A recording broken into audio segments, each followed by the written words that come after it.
For 99% of human history, nobody knew what time it was. Not a single person on Earth. Not an alarm, no clock, no notification blinking on a screen, just the sky, the body, and the slow drag of light across the ground. Think about your morning. The alarm cuts through silence. You check your phone before your eyes fully open. You calculate how many minutes you have. You're already behind and you haven't moved yet. But here is the real answer, and it is far stranger than you think. The version of time you live inside, the one that makes you anxious, the one that makes you feel perpetually late, is not natural. It was invented, and it was invented for reasons that had nothing to do with you. Go back far enough, and time was not something you measured. It was something you felt. Your ancestors woke when the light woke them. They ate when they were hungry. They stopped when the dark came. The oldest timekeeping device ever found is a bone, a baboon fibula discovered in the mountains of Swaziland, dated to around 35,000 years ago, notched in a pattern that researchers believe tracked the phases of the moon, not hours, not minutes, months, seasons, the slow rhythm of the world itself. Time for your ancient ancestors was not a line, it was a circle. It repeated, it returned. The sun rose and fell and rose again. That was enough. Then came Egypt. Around 3,500 years ago, Egyptian engineers looked at shadows and saw something no one had seen before, a clock. They drove a thin wooden stake into the ground and watched the shadow it cast move across a marked surface as the sun moved across the sky. They called it a shadow clock, and it divided the day into units, not for personal use, but for the coordination of labor. The Nile Valley was an empire. Empires need coordination. Coordination needs shared time. But here is what most people miss about Egyptian timekeeping. The hours they measured were not equal. In summer, their daytime hours were long, and their night hours were short. In winter, the reverse. Time itself stretched and compressed with the seasons. A summer hour could be 90 of your modern minutes, a winter hour barely 40. The units bent around the world, not the other way around. Rome inherited the shadow clock, refined it, added water, the clepsydra, a vessel that dripped water at a steady rate to mark the passage of time, and still kept the unequal hours. Roman courts, Roman markets, Roman life all ran on hours that shifted in length depending on the season and the latitude of the city you stood in. A Roman hour in Alexandria was a different length than a Roman hour in London, not just because the cities were different, because the sun moved differently, and the sun was the authority. Then came the monks. Medieval Europe was organized not by clocks, but by prayer. The rule of Saint Benedict, written in the 6th century, divided every monk's day into 7 sacred hours: matins, lauds, prime, terce, sext, none, and vespers. These were not equal slots carved from a 24-hour day. They were moments anchored to the sun's position, to the quality of light, to the feel of the air.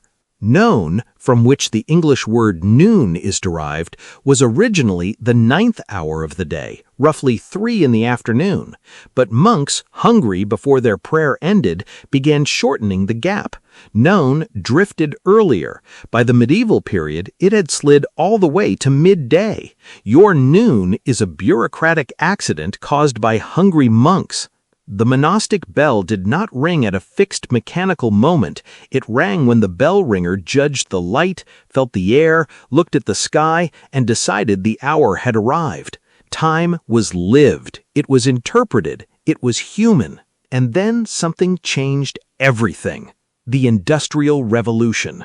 In the early 1800s, factories began pulling workers off farms and into mills, and a mill runs on coordination. If you are not at your station when the machine starts, the whole operation stalls. Natural time, the loose, felt, seasonal rhythm your ancestors lived inside, became an obstacle to productivity. Factory owners did not want your body's rhythm, they wanted your obedience to the clock on the wall, and so for the first time in human history, time became a disciplinary tool.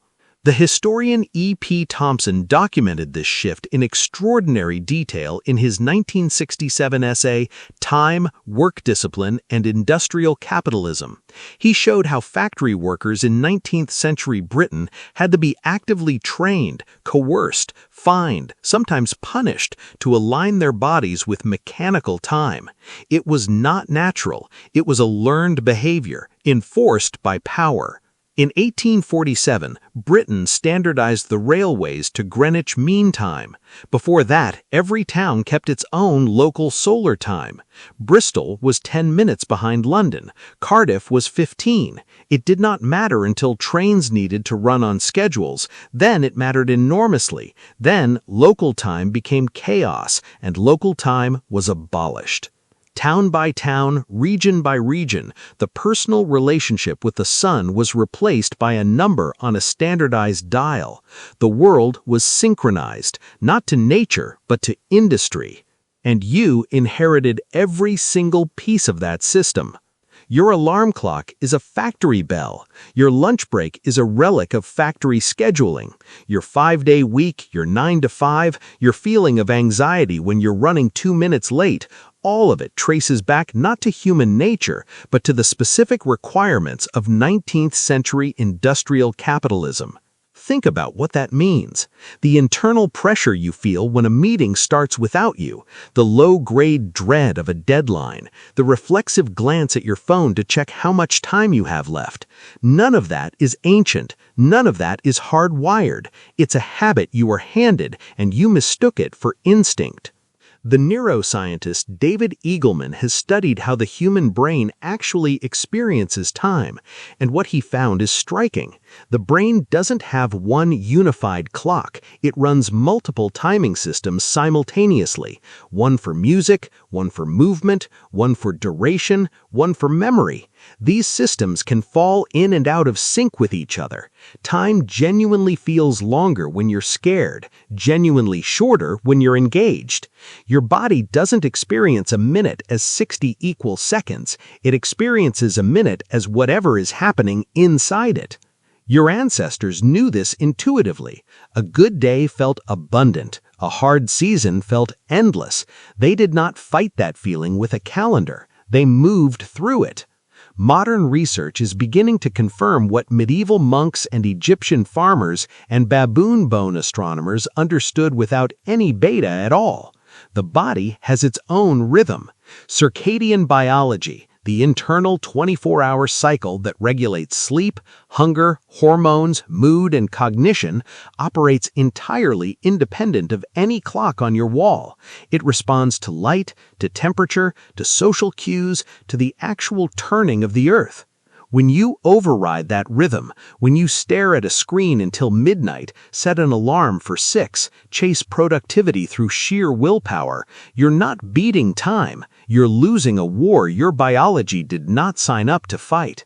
There's a version of you that isn't anxious about time, a version that eats when hungry, rests when tired, works when alert, and stops when the light goes.